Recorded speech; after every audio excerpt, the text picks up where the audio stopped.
నీకు ఇంకా ఎస్క్యూఎల్లో table create చేయడం రాకపోతే ఈ వీడియో చూడు.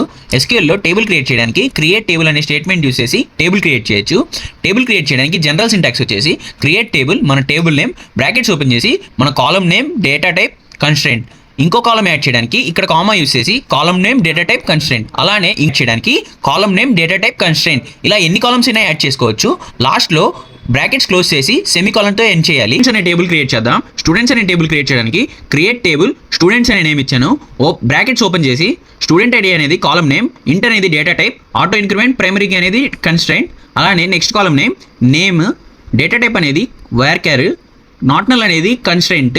అలానే ఈమెయిల్ అనేది కాలమ్ నేమ్, varchar అనేది డేటా టైప్, యూనిక్ అనేది కన్స్ట్రెంట్, ఐడి అనేది కాలమ్ నేమ్, ఇంట్ అనేది డేటా టైప్. అలానే స్టేటస్ అనేది కాలమ్ నేమ్, varchar అనేది డేటా టైప్, డిఫాల్ట్ అనేది కన్స్ట్రెంట్. కింద మనం ఫారెన్ కీ అసైన్ చేస్తున్నాం. ఇలా మనం ఒక టేబుల్ క్రియేట్ చేయొచ్చు. లాస్ట్లో బ్రాకెట్స్ క్లోజ్ చేసి సెమీకాలన్తో ఎండ్ చేయాలి.